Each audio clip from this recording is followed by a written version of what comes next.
नमस्कार प्यारे बच्चों, आप सभी का स्वागत है online platform Kautilya coaching centre में। और हम मैथ का अनसोल्ड कर रहे थे जिसमें सेट BW चल रहा था, जिसके 10 क्वेश्चन हो चुके थे। तो आइए चलते हैं क्वेश्चन नंबर 11 की तरफ, ध्यान देते हैं। प्रश्न है, दो संख्याओं के एलसीएम तथा HCF यानी लासा तथा मासा क्रमशः 168 तथा 6 है। यदि एक संख्या 24 है तो दूसरी संख्या क्या होगी? तो एक सूत्र बताया था, उस दिन क्वेश्चन कराया था, शायद क्वेश्चन नंबर पहला था यानी दूसरा था। क्वेश्चन नंबर 9 था उस दिन। तो उस दिन एक सूत्र बताया था कि पहली संख्या गुणा दूसरी संख्या बराबर होता है लासा गुणा मासा यानी HCF। तो कह रहे हैं एक संख्या दे रखी है, एक संख्या कितनी है 24, तो हमने पहली संख्या 24 मान ली। दूसरी संख्या हमें पता नहीं, एलसीएम दे रखा है, एलसीएम क्रमशः दिया है तो एलसीएम इधर वाला हो जाएगा 168, और HCF दे रखा है 6। गुणा की संख्या है, गुणा की संख्या कहाँ जाएगी? बटे में जाएगी। तो सेकंड संख्या बराबर हो जाएगा 168 गुणा 6 बटे में 24। ये हम पहले भी बता चुके हैं कि इन दोनों की पहले गुणा नहीं करनी है। कुछ बच्चे क्या करते हैं, इन दोनों की पहले गुणा कर देते हैं, ये 24 बटे में पहले गुणा करनी पड़ेगी, फिर बाद में कट करना पड़ेगा, तो उनके लिए टाइम ज़्यादा लगेगा। यहाँ देखो 6 चौक 24, 4 से काट दो, 4 चौक 16, 4 दूनी 8, तो सेकंड संख्या आ गई 42। कितनी आ गई? 42। ऑप्शन नंबर बी राइट है। ठीक है,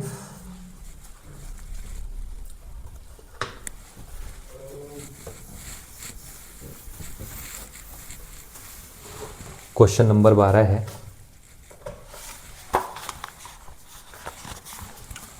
क्वेश्चन नंबर 12 है, बिंदुओं ए दे रखा है, एक बिंदु A, B तथा B बिंदु दे रखा है 2A, 2B के बीच की दूरी बताइए या ज्ञात कीजिए। ठीक है, ऑप्शन देख लेना, जिसके पास अनसोल्ड होगा ऑप्शन उसके हिसाब से लगा लेना। तो बिंदु दे रखे हैं, ए दे रखा है A, B और B दे रखा है 2A, 2B। पहला वाला पॉइंट तो है वो x1 by 1 इसके निर्देशांक, दूसरे के निर्देशांक x2 by 2। बीच की दूरी, तो बीच की दूरी का जो सूत्र होता है, बीच की दूरी, किसके बीच की दूरी? दो बिंदुओं के बीच की दूरी। तो d बराबर रूट में होता है x1 माइनस x2 का whole square plus y1 minus y2 का होल स्क्वायर। तो d बराबर हो जाएगा x1 है a माइनस x2 है 2a का स्क्वायर प्लस y1 का मान है b माइनस y2 का मान है 2b। d बराबर a में से 2a जाएगा तो माइनस का a बचेगा, माइनस का a का स्क्वायर, b से 2b जाएगा तो माइनस का b का स्क्वायर। तो d स्क्वायर बराबर a का स्क्वायर होता है a स्क्वायर और b का स्क्वायर होता है b स्क्वायर। माइनस चिन्ह प्रभाव नहीं डालता क्योंकि स्क्वायर में माइनस क्या हो जाता है? प्लस हो जाता है। तो इन दोनों के बीच की दूरी कितनी निकल के आ गई? a square plus b square. Option number A right है, ऑप्शन ए में दे रखा है ये। ठीक है, स्क्रीनशॉट लेते रहिए।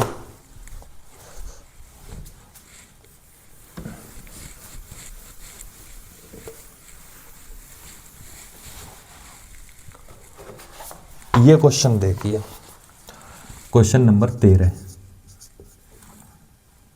यदि 5 सेमी त्रिज्या वाले एक वृत्त के बिंदु P पर स्पर्श रेखा PQ केंद्र O से जाने वाली एक रेखा से बिंदु Q पर इस प्रकार मिलती है कि पी क्यू बराबर 12 है, comma O Q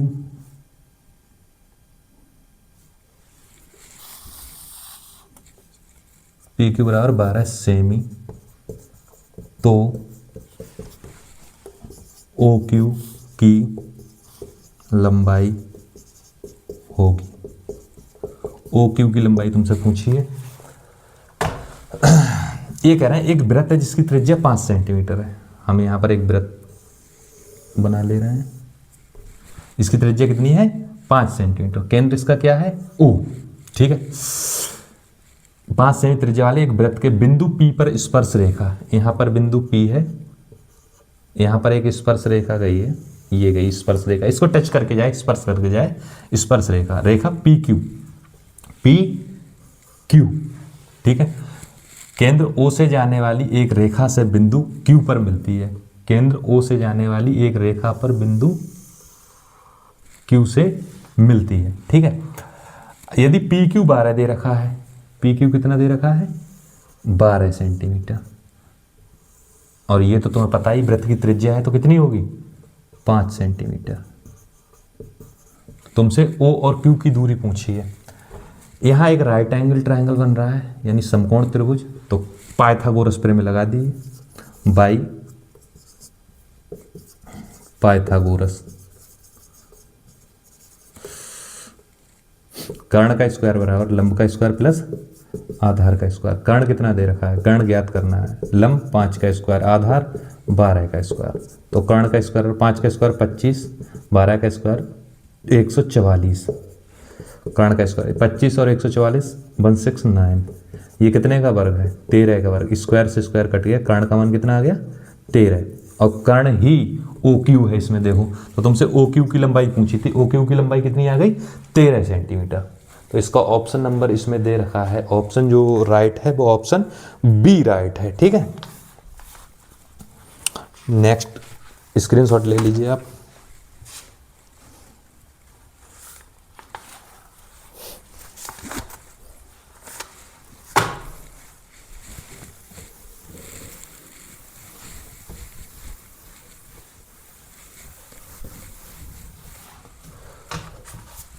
next question है,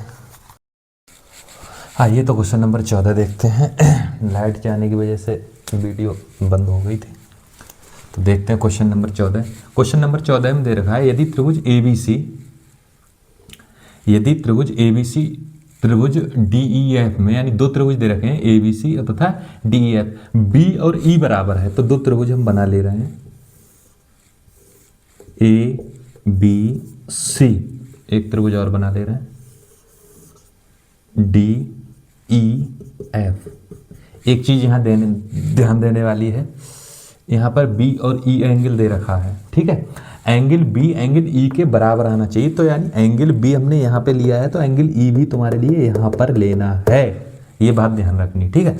तो वे त्रिभुज समरूप होंगे, समरूप कब होंगे, ये दो हो जाए बराबर हो जाए, इनका अनुपात बराबर आ जाए, क्योंकि ये कोण दे रखे हैं ये वाले, इससे मतलब है हमारे लिए एंगल B और E से।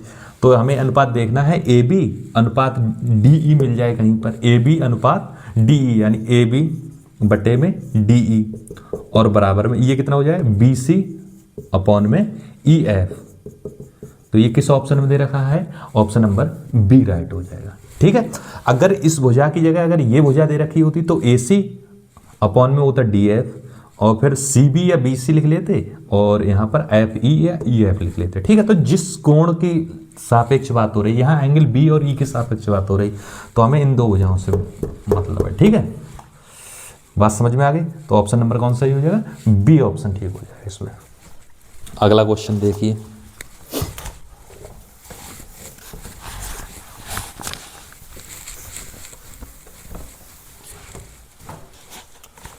Question number 15। 7 सेमी त्रिज्या वाली एक वृत्त के एक त्रिज्याखंड का कोण 90 डिग्री है। त्रिज्याखंड का क्षेत्रफल बताइए। त्रिज्याखंड का क्षेत्रफल बताइए। ऑप्शन आप अनसोल्ड में देख लेंगे, वरना आंसर तो आएगा ही, तो वही ऑप्शन में देख लेना जो आ रहा हो। ये कह रहे हैं एक वृत्त दे रखा है, ये वृत्त हो गया, ठीक है।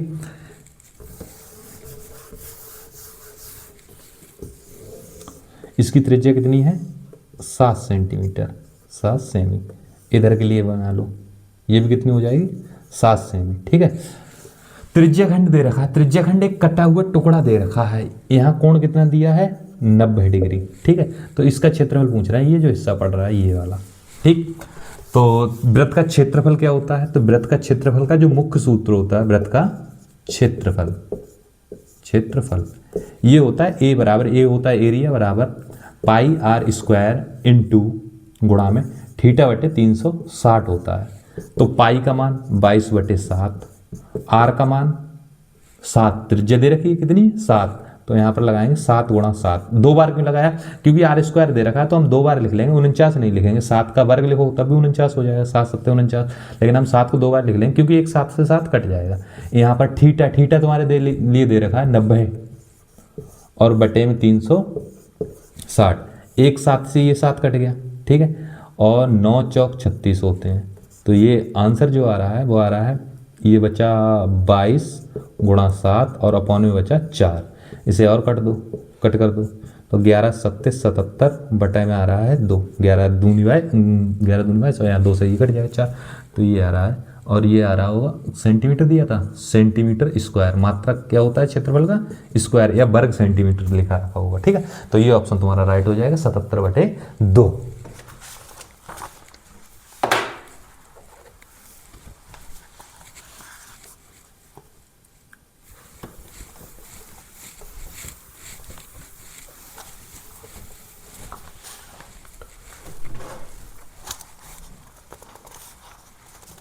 नेक्स्ट क्वेश्चन दे रखा है इसमें, एक खिलौना 4 सेमी त्रिज्या वाले। तो चलो क्वेश्चन आपको स्क्रीन पे यहाँ पे शो हो रहा होगा, तो क्वेश्चन यहाँ पे आ रहा है, ठीक है। तो हम डायरेक्ट इसे सॉल्व करा रहे हैं। इसमें दे रखा है एक खिलौना 4 सेमी त्रिज्या वाले एक शंकु के आकार का है। एक शंकु है जिसकी त्रिज्या कितनी है? 4 सेमी। तो शंकु किस टाइप का होता है? ये क्या हो गया? शंकु, ठीक है। जिसकी त्रिज्या कितनी है? यहाँ से यहाँ तक त्रिज्या 4 सेमी, ठीक। जो उसी त्रिज्या वाले अर्धगोले पर अध्यारोपित है, यानी अर्धगोला है नीचे के लिए, ये क्या हो गया? अर्धगोला है, यहाँ से अर्धगोले पर अध्यारोपित है। यदि शंकु की तिर्यक ऊंचाई 12 सेंटीमीटर, तिर्यक ऊंचाई दे रखी, तिर्यक ऊंचाई होती है तिरछी ऊंचाई, ये तो सीधी ऊंचाई हो गई, ये वाली दे रखी है, ये कितनी है? 12 सेंटीमीटर, ठीक है। तो खिलौने का संपूर्ण पृष्ठ का क्षेत्रफल ज्ञात कीजिए, ठीक है। संपूर्ण पृष्ठ का क्षेत्रफल पूछा है। संपूर्ण पृष्ठ का क्षेत्रफल निकालने के लिए पहले हम क्या करेंगे? ये जो शंकु है, शंकु की निचली सतह तो हमें दिखाई नहीं दे रही है, क्या है? एक डलिया है, डलिया टाइप से उससे ढका हुआ है। तो ये ढका हुआ, ये अंदर का वृत्त तो हमें दिखाई नहीं देगा। तो इसका हमें निकालना है वक्र पृष्ठ। किसका? शंकु का। शंकु का वक्र पृष्ठ निकालना है और इस गोले का वक्र पृष्ठ निकालना है। संपूर्ण पृष्ठ नहीं निकालना है, इसका वक्र पृष्ठ निकालना है, अर्धगोले का वक्र पृष्ठ। तो इन दोनों को हम जोड़ देंगे, हमारा आंसर निकल आएगा। तो यहाँ हम निकालते हैं पहले शंकु का वक्र पृष्ठ। शंकु का वक्र पृष्ठ, वक्र पृष्ठ ये होता है पाई आर एल। ये चेक कर लीजिए, आंसर पाई में दे रखा है या सेंटीमीटर में दे रखा है? पाई में दिया है तो हम पाई में लगाएंगे। तो ये हो जाएगा पाई, आर का मान त्रिज्या दे रखी है 4, एल होती है त्रियक ऊंचाई, ये क्या है? एल दे रखी है 12। तो ये हो जाएगा 12 चौक 48 पाई सेंटीमीटर स्क्वायर। ये शंकु का वक्र पृष्ठ निकला है। उसके बाद में हम निकालेंगे अर्धगोले का वक्र पृष्ठ। अर्धगोले का वक्र पृष्ठ, अर्धगोले का वक्र पृष्ठ होता है 2 पाई आर स्क्वायर, ठीक है। तो 2 पाई आर स्क्वायर यहाँ लगा दो, 2 गुणा पाई गुणा आर स्क्वायर। आर कितना है? 4 × 4। तो इनकी गुणा कर लो, 4 चौक 16 दूनी 32 पाई। संपूर्ण आकृति का हमसे पूछा है, संपूर्ण आकृति का वक्र पृष्ठ। संपूर्ण आकृति का संपूर्ण पृष्ठ हो जाएगा, वक्र पृष्ठ क्या, संपूर्ण पृष्ठ, चाहे वक्र पृष्ठ का है चाहे संपूर्ण पृष्ठ का है, वो तो संपूर्ण ही पृष्ठ जाएगा इसका। तो यहाँ पर हो जाएगा 48 पाई प्लस 32 पाई, इन दोनों को जोड़ देंगे ये आ जाएगा 80 पाई। ये तुम्हारा आंसर हो जाएगा। विकल्प नंबर इसमें दे रखा होगा, इसमें शायद विकल्प नंबर दे रखा है डी। ठीक है, तो ये उतार लीजिए, स्क्रीनशॉट ले लीजिए।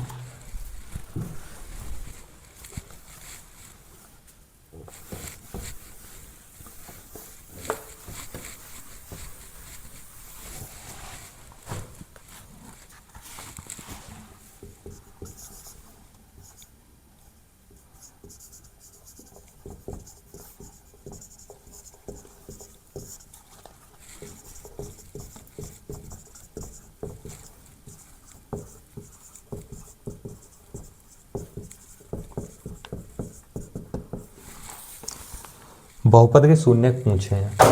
बहुपद दे रखा है x square plus 7x plus के 12, इसके शून्य पूछे। तो शून्य के लिए शून्य के लिए क्या होता है, px बराबर 0 होता है, और यही px होता है। इसे बहुपद को px से दर्शाते, तो यहाँ px का मान लगा दीजिए, x square plus 7x plus के 12 बराबर 0।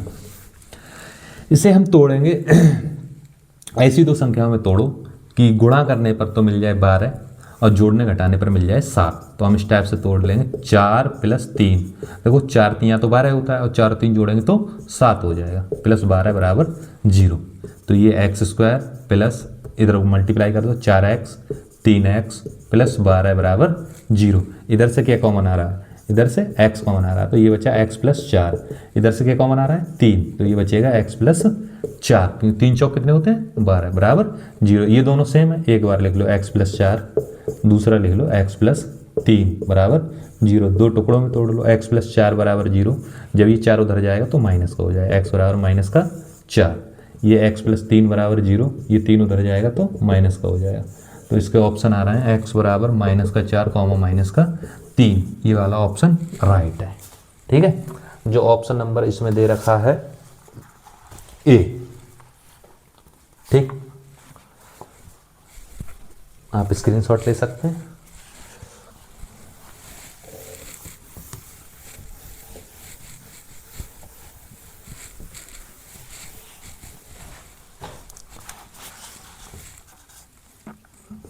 क्वेश्चन नंबर दिया 18, रैखिक समीकरण युग्म, रैखिक समीकरण युग्म x प्लस वाई बराबर 14 और x माइनस वाई बराबर 2 का हल है। ठीक है, ये क्वेश्चन वो है जो बिना पेन चलाए हल हो सकता है, पेन चलाने की आवश्यकता ही नहीं है। बी ऑप्शन दे रखा है x बराबर 8 और y बराबर 6, x बराबर, सी ऑप्शन दे रखा है x बराबर माइनस का 8, y बराबर माइनस का 6, डी ऑप्शन दे रखा है इसमें x बराबर 10 और y बराबर 4।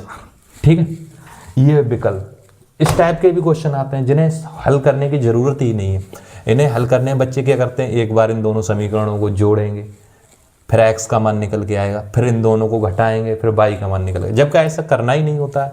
इसमें यहाँ देखो x प्लस वाई बराबर 14 है, तो दो मान ऐसे होने चाहिए जिन्हें जोड़ने पर 14 हो जाए। यहाँ देखो 20 ये रहा और ये माइनस का 6, अगर इन दोनों को जोड़ो 14 आएगा, क्योंकि 20 में से 6 घटेगा 14 आ जाएगा, ये हो सकता है। दूसरा ये 8 और 6 जोड़ोगे 14 हो सकता है, ये जोड़ोगे ये माइनस के 14 आएगा, माइनस के 8 और माइनस के 6 माइनस, ये ऑप्शन नहीं हो सकता, ये तो पहले ही कट हो गया। दूसरा ये 10 और 4 14 हो सकता है, ये भी हो सकता है। फिर अगली इस वाले से ये शर्त फेल हुई कि ये वाला ऑप्शन नहीं हो सकता।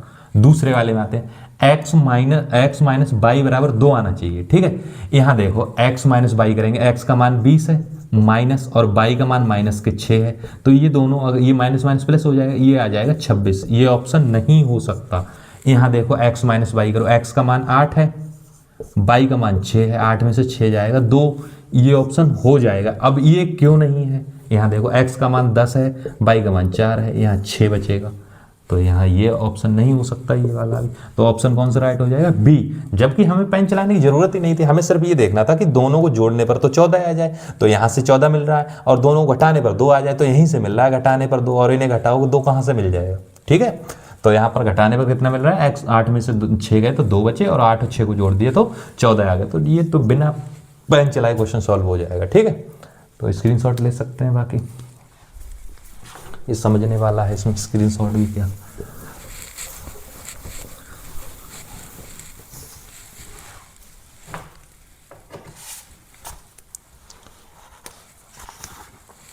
क्वेश्चन नंबर 19 कह रहे हैं द्विघात समीकरण देख रखी है, डायरेक्ट देख रहे हैं, समीकरण दे रखी है कि x² प्लस 2√6x प्लस 3 बराबर 0 के मूल समान है। मूल कैसे हैं? समान है, समान है। तो के बराबर ज्ञात करा रहा है। ठीक है, देखो जब मूल समान होते हैं तो विविधकर का मान 0 होता है। 3 कंडीशन होती हैं। तो यहां से हम डायरेक्ट, हमें ऑप्शन देखना, ऑप्शन कर रहे हैं हम, ऑप्शन का मान निकालना। तो ये तो मान हो जाएगा, ये ए का मान हो जाएगा, ये बी का, ए बराबर आ गया के, बी बराबर आ गया 2√6 और सी बराबर आ गया 3। ठीक है, जब मूल समान है, जब मूल समान है तो क्या होता है? डी बराबर होता है b² माइनस का 4ac। तो या ये डायरेक्ट लिखेंगे, डी बराबर होता है 0, और डी का हमें मालूम है b² माइनस 4ac बराबर 0। तो इसे इस टाइप से भी लिख सकते हैं, b² बराबर 4ac। ठीक है, b² लगाओ, b की जगह आ जाएगा 2√6 का स्क्वायर, 4 ये रहा, a का मान, a का मान है k और c का मान है 3। इसे वर्ग करो, 2 का वर्ग होता है 4 और √6 का वर्ग हो जाएगा, स्क्वायर से रूट हट जाएगा, ये आ जाए 6 बराबर 4 गुणा के गुणा में 3। यहाँ के बचा दो और बाकी संख्या, ये जो संख्या ये अपॉन में ले आओ। तो अगली लाइन में के बराबर नहीं, उसे इधर ले के आओ, 4 गुणा 6 बटे में आ जाएगा 4 गुणा 3, और इधर क्या बचा? के, क्योंकि 4 और 3 ये दोनों कहाँ आ गए? अपॉन में। 4 गुणा 6 तो पहले ही से था, यहाँ 4 से 4 कट गया, 3 दूनी 6, तो के का मान कितना निकल के आया? 2। ऑप्शन नंबर जो तुम्हारा राइट होगा वो देख लेना। ठीक है, ये नोट कर लीजिए।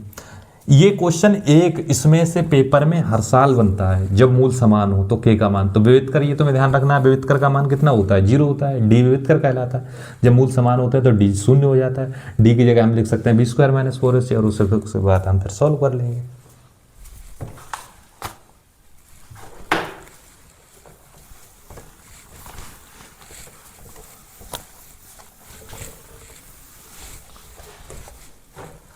आज का लास्ट क्वेश्चन 20।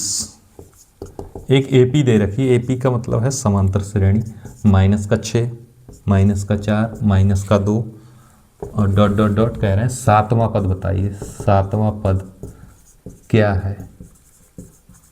7वां पद क्या है? यहाँ देखो, सबसे पहले तो हम निकालेंगे सारवांतर। क्या निकालेंगे?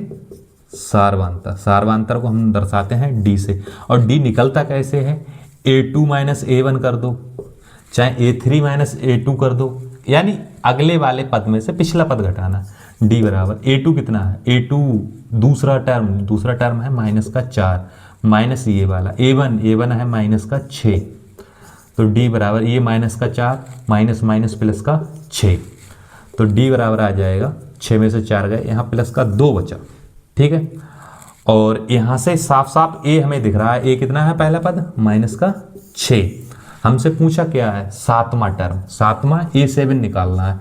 a7 को हम लिख सकते हैं a + 6d, तो a7 बराबर हो जाएगा, a का मान है -6 प्लस 6 ये आया, d का मान आया निकल के 2, तो a7 बराबर हो जाएगा -6 ये प्लस 6 दूनी 12, तो a7 बराबर आ जाएगा 12 में से 6 गए 6 बचे। ऑप्शन नंबर जो भी दे रखा हो, यानी आंसर तुम्हारा कितना आ रहा है? 6। इसमें ऑप्शन दे रखा है डी, ऑप्शन तुम्हारा कौन सा ठीक हो जाएगा? डी। तो आज का ये जो सेट था BW, इसके 20 ऑप्शन हम लगा चुके हैं। इसके बाद में हम अगले मॉक टेस्ट, हम कह रहे हैं मॉक टेस्ट, अनसॉल्व्ड पेपर कल से देखेंगे। और अब जो बाकी क्लासें आएंगी उसमें 20 विकल्प कराए जाएंगे, एक ही क्लास में 20 विकल्प कराए जाएंगे। और क्लास की जो वीडियो की लेंथ रहेगी वो लगभग में 35 से 40 मिनट रहेगी। उसमें आपको 20 विकल्प सॉल्व करा दिए जाएंगे। इसमें क्लास थोड़ी लॉन्ग हो गई थी। उसमें क्या होगा कि क्वेश्चन आपके लिए इधर लिखा हुआ आएगा, उसमें पहले से ऑलरेडी लिखा हुआ आएगा, उसमें सिर्फ मैं सॉल्व कराऊंगा और क्वेश्चन ऑलरेडी लिखा होगा। तो आप क्वेश्चन वहाँ से नोट कर लेंगे या आप अनसोल्ड ले सकते हैं, अनसोल्ड से देख के कर लेंगे। ठीक है, तो सबको जय हिंद, राम राम, नमस्कार, प्यारे भाई।